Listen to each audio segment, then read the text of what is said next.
Students. और अभी हम लोगों ने चैप्टर इलेक्ट्रोकेमिस्ट्री जो स्टडी कर रहे थे, तो साथ में हमने अभी जो लास्ट वीडियो आप लोगों ने देखा उसको हमने सेल टॉपिक पर छोड़ा था। उसके बाद हम बताने जा रहे थे कि इलेक्ट्रोकेमिकल सेल और इलेक्ट्रोलाइटिक सेल क्या होते हैं, उनके बारे में डिस्कशन कर रहे थे। तो हम लोग इन्हीं को डिस्कस करते हैं आगे आज और आगे चलते हैं फर्दर चैप्टर के स्टडी पर। तो सबसे पहले हम लोग डिस्कस कर लेते हैं, जैसा बता रहे थे कि इलेक्ट्रोकेमिकल सेल और इलेक्ट्रोलाइटिक सेल। इलेक्ट्रोकेमिकल सेल और इलेक्ट्रोलाइटिक सेल। तो आज हम लोग डिटेल में थोड़ा सा पढ़ लेते हैं इनके बारे में, डिफरेंस क्या है, क्योंकि हमने बताया था सेल 2 टाइप के होते हैं। एक होते हैं हमारे इलेक्ट्रोकेमिकल सेल और एक होते हैं हमारे इलेक्ट्रोलाइटिक सेल। जैसा कि हमने कल बताया था कि इलेक्ट्रोकेमिकल सेल जो होते हैं ये क्या करते हैं, convert chemical energy into electrical energy. इनका काम केवल क्या होता है, केमिकल एनर्जी को केवल और केवल इलेक्ट्रिकल एनर्जी में कन्वर्ट करना इनका काम होता है। इनका काम होता है इलेक्ट्रोकेमिकल सेल का। जबकि इलेक्ट्रोलाइटिक सेल क्या होते हैं, ये कन्वर्ट करते हैं इलेक्ट्रिकल एनर्जी को केमिकल एनर्जी में, converts electrical energy into chemical energy. इनका जस्ट प्रोसेस अपोजिट होता है। इनमें क्या होती है, एनर्जी स्टोर की जाती है केमिकल एनर्जी के फॉर्म में, और इनमें इलेक्ट्रिकल एनर्जी को केमिकल एनर्जी को इलेक्ट्रिकल एनर्जी में कन्वर्ट किया जाता है। दूसरा, जो हमारे इलेक्ट्रोकेमिकल सेल है ये नॉन रिचार्जेबल होते हैं। ये कैसे होते हैं, non rechargeable. Only one time use किया जा सकता है इनको, बार बार इनको यूज नहीं किया जा सकता। और इलेक्ट्रोलाइटिक सेल हमारे रिचार्जेबल होते हैं, इनको रिचार्ज किया जा सकता है और एक से कई ज्यादा बार इनको यूज किया जा सकता है। जैसे मोबाइल की बैटरी हम लोग सालों साल, 2 साल 3 साल तक यूज कर लेते हैं क्योंकि रिचार्जेबल होती है। डिपेंड करता है कि कैपेसिटी पर, साइकिल पर, रिचार्ज साइकिल पर डिपेंड करता है। तीसरी चीज हमारी बात आती है कि जो हमारे इलेक्ट्रोकेमिकल सेल होते हैं, जैसे कि ऑक्सीडेशन और रिडक्शन। ऑक्सीडेशन हमेशा एनोड पर ही होती है और रिडक्शन हमेशा कैथोड पर ही होता है। ये दोनों सेल में कॉमन है कि ऑक्सीडेशन हमेशा एनोड पर होगा और रिडक्शन हमेशा कैथोड पर ही होगा। लेकिन यहाँ पर चार्ज का डिफरेंस आता है। जनरली हम लोग पढ़ते हैं कि कैथोड पर कैसा चार्ज आ जाता है, पॉजिटिव चार्ज आ जाता है, और एनोड पर निगेटिव। तो वो इलेक्ट्रोकेमिकल सेल पर अप्लाई होता है, जबकि इलेक्ट्रोलाइटिक सेल में जस्ट अपोजिट होता है कि एनोड हमारा पॉजिटिव होता है और कैथोड यहाँ पर निगेटिव होता है। किसमें, इलेक्ट्रोलाइटिक सेल में। दैट मीन यहाँ पर है oxidation takes place at anode। Oxidation कहां पर होता है, एनोड पर होता है, and it is negative terminal. और एक ऐसा होता है, इसका निगेटिव टर्मिनल होता है। और यहां पर भी सेम होता है कि ऑक्सीडेशन हमेशा एनोड पर ही होता है। Oxidation takes place at anode, but it work as positive terminal। ये डिफरेंस होता है दोनों में, इलेक्ट्रोलाइटिक और इलेक्ट्रोकेमिकल में। चौथा पॉइंट जैसे कि है, तो यहाँ पर जैसे ऑक्सीडेशन एनोड पर हो रहा था, तो रिडक्शन हमेशा कैथोड पर होता है। तो reduction takes place at cathode. Reduction कहां पर होता है, कैथोड पर, and work as positive terminal. और किसके तरीके काम करता है, यहाँ पर पॉजिटिव टर्मिनल के तरीके कैथोड काम करता है। किसमें, इलेक्ट्रोकेमिकल सेल में। और यहाँ पर reduction takes place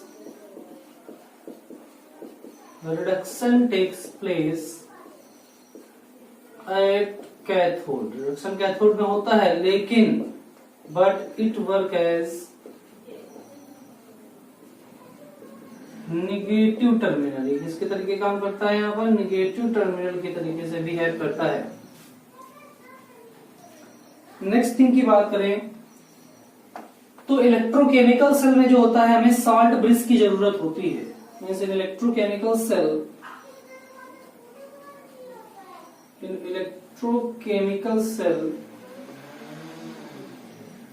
salt bridge is compulsory। Salt bridge के थ्रू दोनों दो हाफ सेल दोनों हैं वो आपस में जुड़ते हैं। अभी हम आपको बताने जा रहे हैं क्या होता है साल्ट ब्रिज, का फंक्शन क्या है। तो यहाँ पर साल्ट ब्रिज कंपलसरी है, बिना साल्ट ब्रिज के फंक्शन नहीं होता। तो साल्ट ब्रिज इज कंपलसरी, ठीक है। और इसमें क्या होता है, साल्ट ब्रिज नॉट रिक्वायर्ड, इसमें साल्ट ब्रिज की कोई जरूरत नहीं होती। क्यों नहीं होती वो भी बताते हैं। Salt bridge not required. यहां पर एक्चुअली बेटा क्या होता है, इलेक्ट्रोकेमिकल सेल में जो हमारे इलेक्ट्रोड्स होते हैं वो पर्टिकुलर साल्ट सोल्यूशन में ही डिप्ड होते हैं, ठीक। और दोनों साल्ट सोल्यूशन मींस दोनों जो हाफ इलेक्ट्रिक सेल्स हैं वो अलग अलग होते हैं, एक दूसरे से अलग होते हैं, बिल्कुल अलग होते हैं, सेपरेट होते हैं। अब उनको हमें आपस में जब तक हम जोड़ेंगे नहीं, जब तक उनमें कम्पिटिटिव ट्रांसफर नहीं होगा इलेक्ट्रॉन का, तब तक तो एक सेल के तरीके बिहेव नहीं करेगा। तो यहाँ पर जो साल्ट ब्रिज है दोनों इलेक्ट्रोलिटिक सॉल्यूशंस को ही आपस में जोड़ने का काम करता है, जिससे कि यहाँ पर आयनिक ट्रांसफर होता है, इलेक्ट्रॉन ट्रांसफर होता है। और जबकि इलेक्ट्रोलिटिक सेल में क्या होता है, एक ही हमारा इलेक्ट्रोलाइट सोल्यूशन लिया जाता है। यहाँ पर दो इलेक्ट्रोलाइट सोल्यूशन होते हैं, दोनों अलग अलग होते हैं।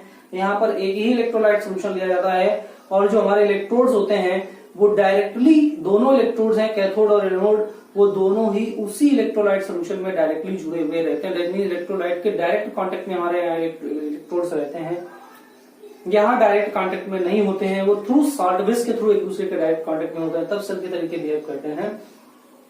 जैसे इलेक्ट्रोलिटिक सेल हम लोग कॉमनली घरों में देखा होगा, यदि आप चाहें तो बना भी सकते हैं और सुना भी होगा, हो सकता है। जैसे हम लोग क्या करें, जो हमारे डिस्पोजल गिलास होते हैं उस गिलास में लेके हम लोग क्या करें, उसमें थोड़ा सा सॉल्ट पानी लें, उसमें सोडियम क्लोराइड मिक्स कर दें या कोई भी सॉल्ट हम लोग उसमें मिक्स कर दें जो वाटर सॉल्युबल है।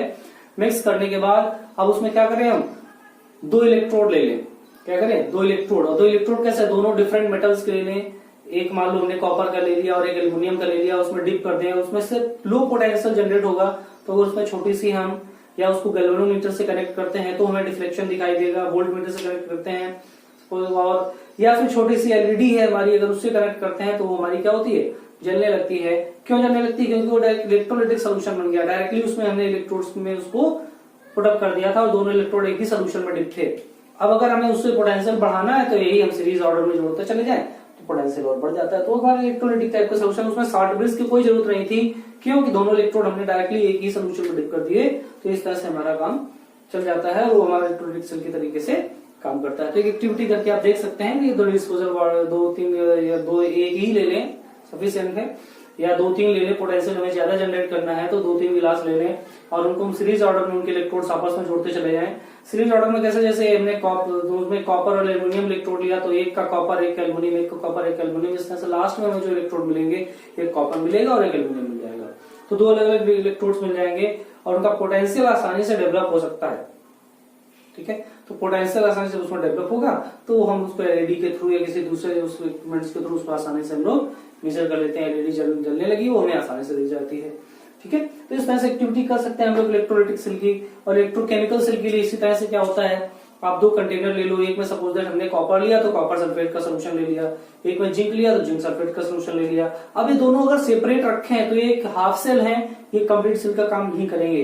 अब हमने क्या किया, इन दोनों को आपस में साल्ट ब्रिज के थ्रू जोड़ दिया। साल्ट ब्रिज एक्चुअली बेटा क्या होता है, एक यू शेप की ट्यूब होती है, इस तरह से उसको दिखाते हैं आपको।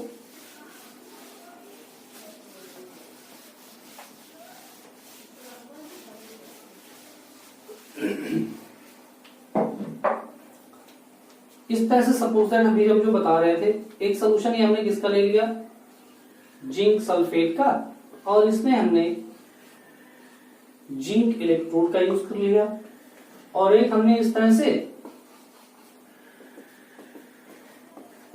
कॉपर सल्फेट का सोल्यूशन ले लिया और एक कॉपर इलेक्ट्रोड यूज कर लिया। अगर इन दोनों को हम ऐसे सेपरेटली रखे रहने दें तो ये कभी भी कंप्लीट सेल के तरीके बिहेव नहीं करेंगे, ठीक है। अब इनको एक कंप्लीट सेल की तरह बिहेव करना है तो इसमें एक यू शेप की ट्यूब होती है और अगर हम उसको इस तरह से रख दें और इसके अंदर बेटा क्या होता है, इलेक्ट्रोलाइटिक पेस्ट फिल होता है। इसमें क्या होता है, पेस्ट ऑफ इलेक्ट्रोलाइट फिल होता है,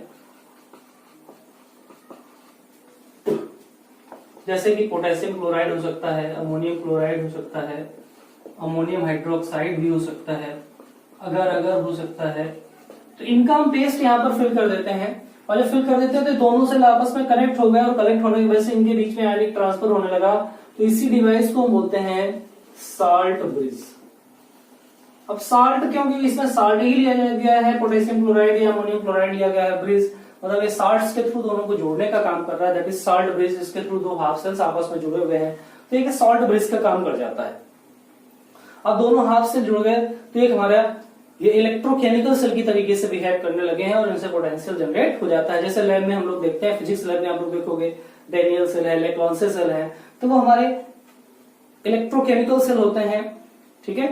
तो उनमें ये कॉपर सल्फेट और साथ में सल्फ्यूरिक एसिड भी यूज किया जाता है। हमारे लेक्लॉन्से सेल में कॉपर का पॉट होता है, तो उसके अंदर कॉपर सल्फेट डालते हैं, और एक दूसरा हमारा पॉट होता है उसके अंदर पोरस पॉट, उसमें हम लोग सल्फ्यूरिक एसिड, और एक तरफ कॉपर का जो पॉट होता है वो खुद एक इलेक्ट्रोड का काम करता है, और जिस पॉट में हम लोग सल्फ्यूरिक एसिड भरते हैं उसमें हम लेड का यूज करते हैं। तो वो दो इलेक्ट्रोड हमारे बन गए, दो इलेक्ट्रोलिटिक सोल्यूशन अलग अलग हो गए, और उसमें हमने साल्ट ब्रिज लेके गए, इसका पोरस पॉट यूज किया। पोरस पॉट क्यों, उसमें आसानी से आयनिक का ट्रांसफर हो जाता है। हम कोई ऐसा मीडियम यूज करें जो आसानी से आयन ट्रांसफर कर सकता है, तो वहां पर जैसे हमने इलेक्ट्रॉन सेल में क्या लेते हैं, पोरस पॉट ले लेते हैं, तो उस पोरस पॉट से इलेक्ट्रॉन का ट्रांसफर होने लगता है, एक में सल्फ्यूरिक एसिड भर देते हैं और जिंक मेटल यूज कर देते हैं। इसी तरह से एक अमोनियम क्लोराइड सेल होता है, उसमें भी एक हमारा ड्राई सेल ग्रेफाइट का होता है, उसको यूज करते हैं, और एक अमोनियम क्लोराइड सेल होता है लेक्लॉन्सेस डैनियल सेल में। इस तरह से दोनों काम कर लेते हैं। फिजिक्स में आप लोग आसानी से देखते हैं, जब लोग वोल्टमीटर्स के प्रैक्टिकल करते हैं तो वहां पर हम डिफ्लेक्शन मेजर करते हैं, मीटर ब्रिज का जब प्रैक्टिकल करते हैं तो वहां पर प्राइमरी सेल ही हम यूज करते हैं फिजिक्स में, ठीक है। तो ये हमारा एक प्रोटोटाइप था कि इस तरह से हमारा एक क्या बन जाता है, प्रोटोटाइप था हमारा, इस तरह से हमारे इलेक्ट्रोकेमिकल सेल को कंस्ट्रक्ट किया जा सकता है। तो साल्ट ब्रिज क्या हुआ कि साल्ट ब्रिज एक यू शेप की डिवाइस होती है जो दो हाफ सेल्स को आपस में कनेक्ट करने का काम करती है, जिससे कि क्या होता है, आयनिक ट्रांसफर हो सके, ठीक है। अगर हम केवल इतना ले लेते, साल्ट ब्रिज में लेते, तो ये दोनों कंप्लीट सेल नहीं थे, दोनों हाफ सेल थे। दो सेल तो कह सकते थे, लेकिन ये थ्योरेटिकली पॉसिबल है, प्रैक्टिकली पॉसिबल नहीं थे। और प्रैक्टिकली हमें सेल बनाना है तो दो हाफ सेल्स को हमें साल्ट ब्रिज के थ्रू डिवाइड करना होगा, या फिर वो इलेक्ट्रोलाइटिक टाइप का सेल अगर है तो दोनों इलेक्ट्रोड एक ही साल्ट सोल्यूशन में हम लोग डिप कर देते हैं, तो हमारा उस तरह का सोल्यूशन प्रिपेयर हो जाता है, ठीक है। तो ये हमारा था इलेक्ट्रोकेमिकल सेल। अब जैसे मान लो अभी हमने बोला गैल्वेनिक सेल और डैनियल सेल इनके एग्जांपल है, तो गैल्वेनिक सेल क्या है, अभी जो हमने सेल बनाया था एक्चुअली गैल्वेनिक सेल ही था, गैल्वेनिक सेल। और वोल्टाइक सेल क्या होते हैं, एक्चुअली जैसे नाम है वोल्टा, तो जिस सेल का पोटेंशियल 1 वोल्ट होता है तो उसको हम वोल्टाइक सेल बोल देते हैं, गैल्वेनिक सेल का ही टाइप है। तो गैल्वेनिक सेल में बेटा क्या होता है, अब जैसे एक चीज हम पढ़ लेते हैं कि हम गैल्वेनिक सेल पढ़ने के पहले इलेक्ट्रोड पढ़ लेते हैं, थोड़ा सा समझ में आ जाएगा और आसानी से कि इलेक्ट्रोड क्या होते हैं। मतलब किसी भी सेल के वो टर्मिनल जिनमें रेडॉक्स रिएक्शंस होती हैं, या तो ऑक्सीडेशन हो या फिर reduction, means the terminal of cell, the terminal of cell in which redox reactions, in which redox reaction takes place, जिनमें redox reaction होती है उनको हम कहते हैं इलेक्ट्रोड, called as electrode। उनको क्या कहते हैं, इलेक्ट्रोड कहते हैं। अब जो हमारे इलेक्ट्रोड होते हैं ये दो टाइप के होते हैं, एक होता है ऑक्सीडेशन और एक होता है रिडक्शन। तो ऑक्सीडेशन जिस टर्मिनल पर होता है उसको हम कहते हैं anode, means the terminal in which oxidation takes place, oxidation takes place called anode, उसको हम क्या कहते हैं, एनोड कहते हैं। And the terminal where reduction takes place,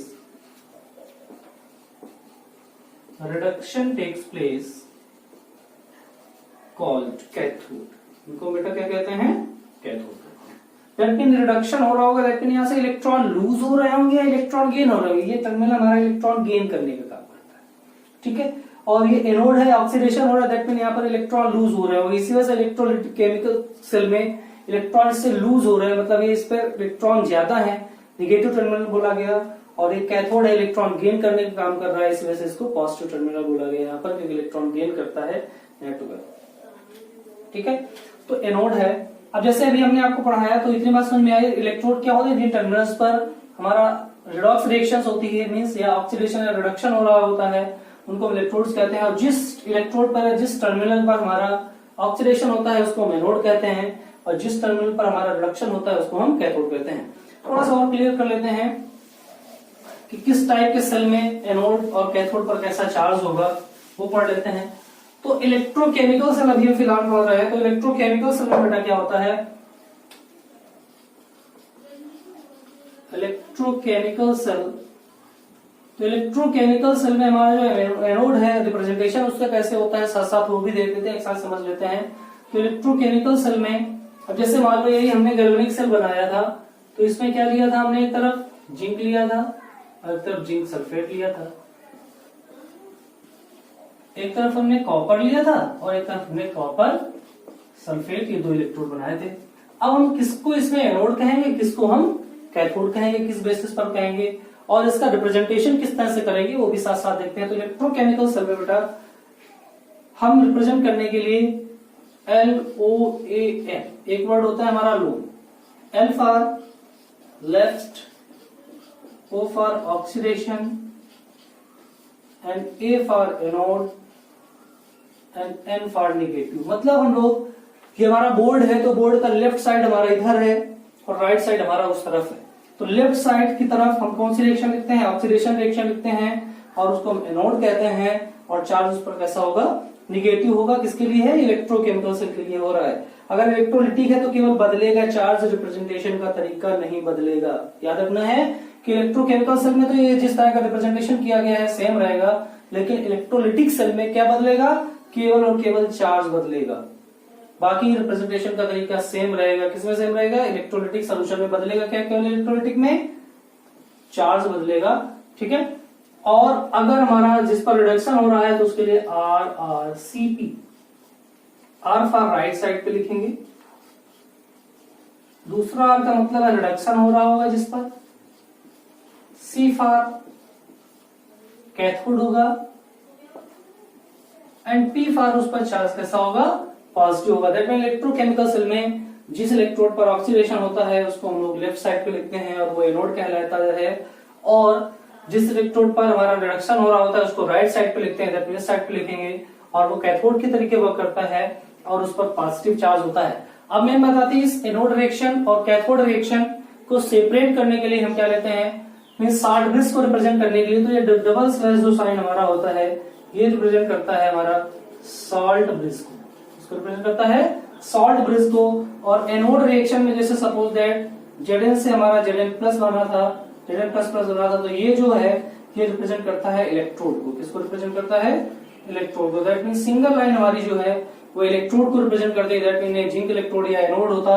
और इसी तरह जैसे कॉपर था तो ये अगर Cu में चेंज होता तो ये रिप्रेजेंट करता था कैथोड को। दैट मीन हमारी जो सिंगल स्लैश है वो रिप्रेजेंट करता है हमारे इलेक्ट्रोड को, और जो डबल स्लैश है हमारा वो रिप्रेजेंट करता है सॉल्ट ब्रिज को।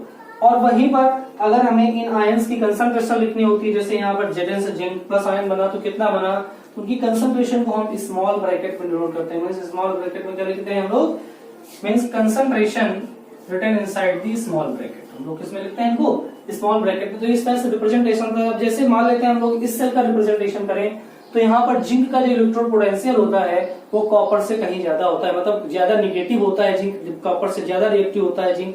तो जिंक रिएक्टिव ज्यादा है, दैट मीन उससे इलेक्ट्रॉन आसानी से रिलीज होंगे, और जब रिलीज होंगे तो हमेशा एनोड का काम करेगा। तो एनोड रिएक्शन दैट मीन अगर हो रही है तो Zn से Zn प्लस प्लस बनेगा। अब इसकी जो कंसंट्रेशन थी वो हम यहाँ पर लिख देते हैं स्मॉल ब्रैकेट में, सॉरी इसमें लिखते हैं स्मॉल ब्रैकेट में, इसकी कंसंट्रेशन आ गई। तो ये हमारा हो गया एनोड। और इसी तरह डबल स्लैश जो हमारा रिप्रेजेंट करता है सॉल्ट ब्रिज को, और यहाँ पर हमारा कॉपर सल्फेट जो सोल्यूशन है, तो यहाँ पर क्यूप्रिक आयंस होंगे। तो क्यूप्रिक आयंस हमारे जो है इनकी कंसंट्रेशन हो जाएगी, और वो चेंज हो जाता है कॉपर आयन से। इसमें चेंज होता है कॉपर आयन में। दैट मीन गैल्वेनिक सेल में जिंक और कॉपर के बीच की जो सेल रिएक्शन है उसको हम रिप्रेजेंट इस तरह से कर सकते हैं कि zinc ion zinc plus plus में चेंज हुआ,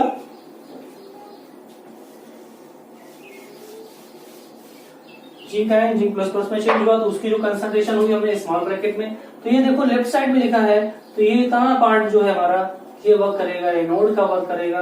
और ये साल्ट ब्रिज के राइट साइड में लिखा हुआ है, तो इतना जो पार्ट है हमारा ये कैथोड की तरीके वर्क करेगा और इस पर चार्ज कैसा होगा, पॉजिटिव होगा, और एनोड पर चार्ज नेगेटिव होगा। तो इलेक्ट्रोकेमिकल सेल में रिप्रेजेंटेशन इस कैसे करते हैं कि एनोड डायरेक्शन को हम लेफ्ट साइड पे लिखते हैं और कैथोड डायरेक्शन को हम राइट साइड पे लिखते हैं।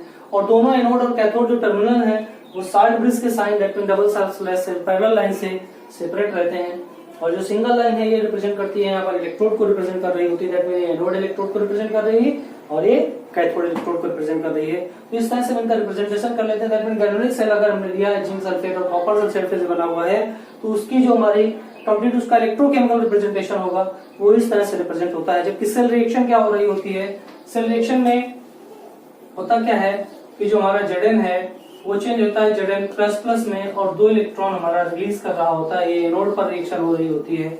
और वहीं जो कैथोड पर रिएक्शन हो रही होती है वहां पर कॉपर आयन होते हैं और इन 2 इलेक्ट्रॉन को लेके वो कॉपर में चेंज हो जाते हैं। इस तरह से इन दोनों की रिएक्शन हो जाती है और इसका रिप्रेजेंटेशन भी हमारा इस तरह से हो जाता है। ठीक है, चलिए हम लोग आगे चलते हैं।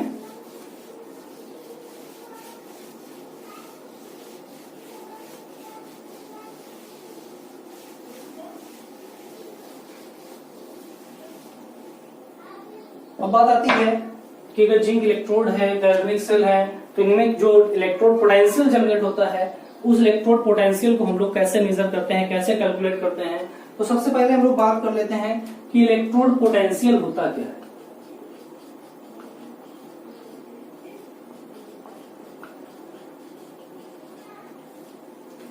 क्या होता है हमारा इलेक्ट्रोड पोटेंशियल? जनरली ऐसा कंसीडर किया गया कि जब किसी भी मेटल को हम उसी के सॉल्ट सॉल्यूशन में डिप करते हैं तो उनके बीच में कुछ आयनिक ट्रांसफर होगा, इलेक्ट्रॉन ट्रांसफर होगा, तो उनके पोटेंशियल में जो डिफरेंस जनरेट होता है उसी को हम बोलते हैं इलेक्ट्रोड पोटेंशियल। क्या कहते हैं इसको? Electrode potential. That mean electrode potential क्या है?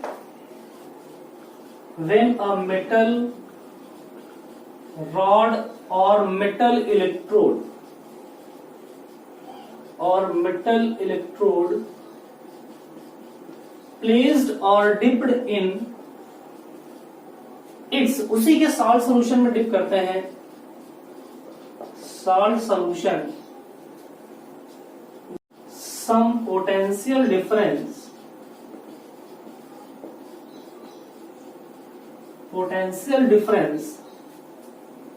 which is known as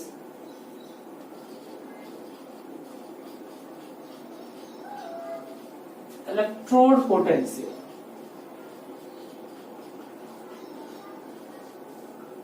which is known as electrode potential. इसी को हम क्या कहते हैं? इलेक्ट्रोड पोटेंशियल कहते हैं। और इसको हम डिनोट करते हैं ई से। कितने से डिनोट करते हैं? ई से। लेकिन बेटा मेन बात क्या आती है कि इलेक्ट्रोड पोटेंशियल हमने बोला कि साल्ट सॉल्यूशन में डिप किया गया, उसी मेटल को डिप किया गया। और इलेक्ट्रोड पोटेंशियल एक्चुअली बेटा क्या है? कंपैरेटिव प्रॉपर्टी है। तो सिंगल इलेक्ट्रोड का कभी भी कंपैरिजन नहीं किया जा सकता।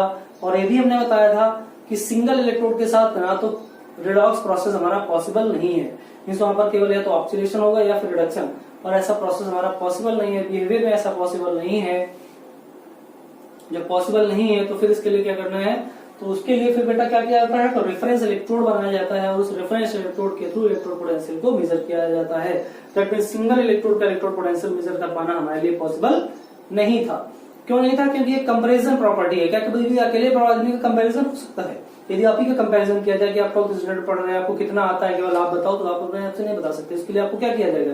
आपका एग्जाम दिया गया, किसके साथ? पेपर के साथ। तो पेपर से आपका कंपैरिजन किया गया या किसी दूसरे बच्चे के साथ कंपैरिजन किया गया। और कंपैरिजन वो भी किसके साथ किया जाए? या तो बहुत ज्यादा वाले के साथ या फिर बहुत कम वाले के साथ। तो ज्यादा वाले के साथ अगर कंपैरिजन है तो एक्चुअल प्रॉपर्टी आपकी पता नहीं चलेगी। तो यहाँ पर हमें एक्यूरेट पोटेंशियल को मेजर करने के लिए क्या किया कि ऐसे इलेक्ट्रोड की जरूरत हुई जिसका पोटेंशियल जीरो हो, अप्रॉक्स जीरो हो, नेग्लिजिबल पोटेंशियल हो, क्या बिहेवियर में ऐसा पॉसिबल है कि किसी भी इलेक्ट्रोड का किसी भी मेटल इलेक्ट्रोड का पोटेंशियल जीरो हो? नहीं था। और तो इसके लिए क्या किया गया, रेफरेंस इलेक्ट्रोड प्रिपेयर किया गया, और वो प्रिपेयर किया गया हाइड्रोजन के थ्रू। जिसके थ्रू प्रिपेयर किया गया हाइड्रोजन, क्योंकि हाइड्रोजन की वाटर में जो सॉल्युबिलिटी है बहुत ही लेस है, और आयनाइजेबिलिटी सॉल्युबिलिटी का आयनाइजेशन उसका ही बिल्कुल नहीं होता वाटर में, ऐसा कंसीडर किया गया। जब नहीं होगा आयनाइजेशन तो उसमें आयनिक कंसंट्रेशन में चेंज नहीं होगा, जब चेंज नहीं होगा तो उसका पोटेंशियल कितना होगा, अप्रॉक्स जीरो होगा। तो दैट मीन इलेक्ट्रोड पोटेंशियल क्या हमारी कंपैरेटिव प्रॉपर्टी है, और इसी कंपैरेटिव प्रॉपर्टी को फाइंड करने के लिए इसको ऐसे इलेक्ट्रोड से कंपेयर करने की जरूरत है जिसका इलेक्ट्रोड पोटेंशियल कितना हो, जीरो हो। तो इलेक्ट्रोड्स का, मेटल्स का इलेक्ट्रोड पोटेंशियल फाइंड करने के लिए क्या किया गया, उनको स्टैंडर्ड हाइड्रोजन इलेक्ट्रोड SHE से कंपेयर करा गया। उसको NHE भी बोलते हैं, नॉर्मल हाइड्रोजन इलेक्ट्रोड भी कहते हैं। तो उससे जब कंपेयर करा गया तो जो पोटेंशियल है हमारा, वो हमारा स्टैंडर्ड किसी पर्टिकुलर मेटल का स्टैंडर्ड इलेक्ट्रोड पोटेंशियल होगा। और कब, जब हमारे इलेक्ट्रोलाइट की कंसंट्रेशन कैसी हो, मोलर कंसंट्रेशन सोल्यूशन हो इलेक्ट्रोलाइट का, और उसमें जब किसी मेटल का जो इलेक्ट्रोड पोटेंशियल होता है, डिफरेंस होता है, पोटेंशियल डिफरेंस होता है, उसको हम स्टैंडर्ड इलेक्ट्रोड पोटेंशियल कहते हैं। And the temperature is 25 degree Celsius और 298 केल्विन। और इतने टेम्परेचर पर, मींस 25 डिग्री सेल्सियस पर किसी भी मेटल का जो इलेक्ट्रोड पोटेंशियल फाइंड किया जाए उसके मोलर कंसंट्रेशन सोल्यूशन में, तो उसका जो इलेक्ट्रोड पोटेंशियल होगा वो हमारा स्टैंडर्ड इलेक्ट्रोड पोटेंशियल फाइंड करते हैं। उसको क्या कहते हैं हम लोग, इसको स्टैंडर्ड इलेक्ट्रोड पोटेंशियल फाइंड करते हैं। तो हम लोग देखते हैं यहाँ पर SHE का था, दैट मीन हम कह सकते हैं to obtain the actual potential of a metal, we need to compare it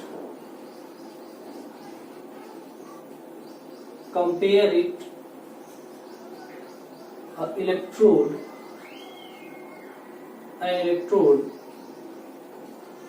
that have zero electrode potential,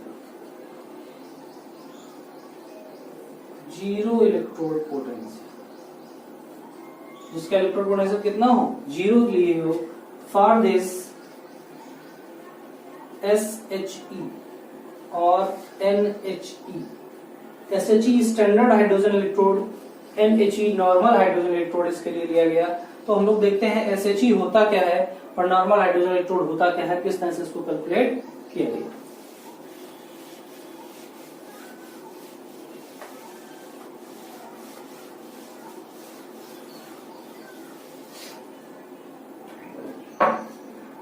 हम लोग बात करते हैं SHE standard hydrogen electrode.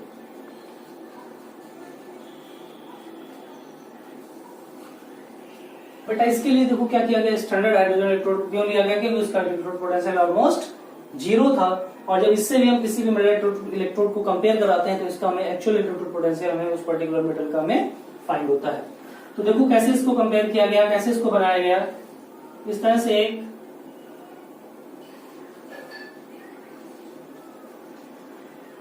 Container लिया गया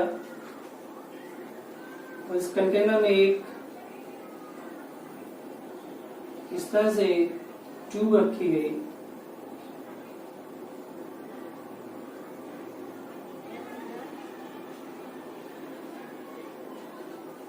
और इसके अंदर हाइड्रोजन गैस फ्लो कराई गई और यहाँ पर 1 मोलर H+ सोल्यूशन या फिर हम कह सकते हैं 1 मोलर HCl सोल्यूशन, क्योंकि HCl जो होता है हमारा इसमें केवल H+ ही प्रेजेंट होता है जब आयनाइज करता है, तो इसको 1 मोलर H+ सोल्यूशन भी कह सकते हैं या 1 मोलर HCl सोल्यूशन कह सकते हैं। और इसमें क्या किया गया, एक प्लेटिनाइज्ड इलेक्ट्रोड ले लिया।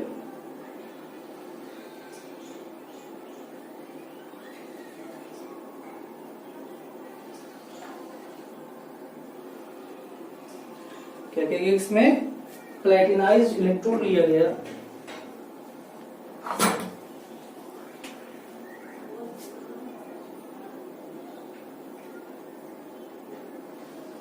ये जो देखो ग्रीन कलर का है हमारा, ये एक्चुअली प्लेटिनाइज्ड इलेक्ट्रोड था।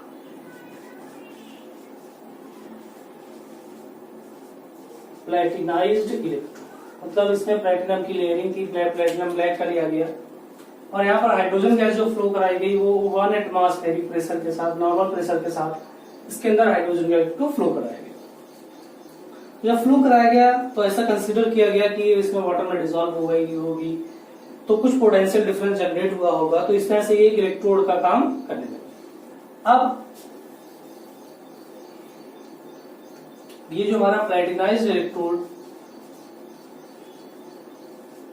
इलेक्ट्रोड था, अब इस पूरे कॉम्बिनेशन को ही बोला गया SHE, क्योंकि यहाँ पर मोलर कंसंट्रेशन ली गई और इसका जो टेम्परेचर लिया गया 25 डिग्री सेल्सियस या फिर 298 केल्विन, दैट हम कह सकते हैं अप्रॉक्स रूम टेम्परेचर पर इसको प्रोसीड कराया गया। रूम टेम्परेचर को 25 से 27 डिग्री सेल्सियस कंसीडर करते हैं। अब क्या किया, जैसे सपोज दैट हमको जिंक इलेक्ट्रोड की इलेक्ट्रोड पोटेंशियल फाइंड करनी थी, तो हमने क्या किया, एक दूसरा इलेक्ट्रोड लिया, इसमें जिंक सल्फेट का सोल्यूशन लिया और ये हमारा जिंक इलेक्ट्रोड हो गया, Zn इलेक्ट्रोड हो गया। अब इस जिंक इलेक्ट्रोड को हमने क्या किया, इससे कंपैरिजन करा दिया। कंपैरिजन कराने पर यहाँ पर जो हमें पोटेंशियल डिफरेंस मिला वो हमारा किसका था, एक्चुअली जिंक का आया। क्यों, क्योंकि हमने इसका जो पोटेंशियल है हमारे अप्रॉक्स 0 था, दैट मीन इनके बीच की जो सेल रिएक्शन होगी हमारी वो कन्वर्ट हुई Zn से Zn++ में, ठीक है, किसमें कन्वर्ट हुई, Zn से Zn++ में कन्वर्ट हुई। और प्लेटिनम ऑब्लिक हाइड्रोजन की कंसंट्रेशन यहाँ पर कितनी है, 1 मोलर कंसंट्रेशन पर। तो दैट मीन ये हमारा इसका जो एक्चुअल पोटेंशियल आया तो किसका आया, हमारा जिंक मेटल का आया यहाँ पर। क्यों, क्योंकि इसका जो पोटेंशियल था हमारा अप्रॉक्स 0 था। कितना था इसका, 0। और यहाँ पर भी जो कंसंट्रेशन लेंगे 1 मोलर सोल्यूशन लेंगे। कैसा लेंगे, 1 मोलर सोल्यूशन लेंगे। तो यहाँ पर जो हमारा इलेक्ट्रोड पोटेंशियल मिला इसको बोलते हैं standard electrode potential. That mean the electrode potential of metal at its molar concentrated ion solution, इसके मोलर कंसंट्रेटेड आयन सोल्यूशन में एट 25 डिग्री सेल्सियस और 298 kelvin the potential will be standard electrode potential. That mean जब किसी solution का electrolyte solution की concentration कैसी हो, molar concentration हो और टेम्परेचर 298 केल्विन हो, तो उस पर किसी भी मेटल का जो इलेक्ट्रोड पोटेंशियल होता है उसको हम लोग बोलते हैं standard electrode potential, standard electrode potential.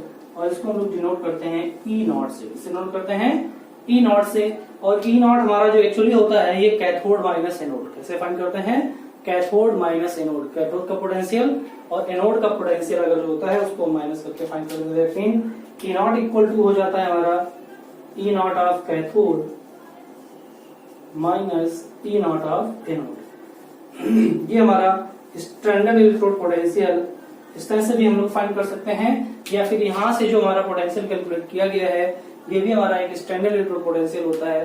तो हम नेक्स्ट टॉपिक जो है वो नेक्स्ट वीडियो में पढ़ेंगे। Okay, bye, have a nice day.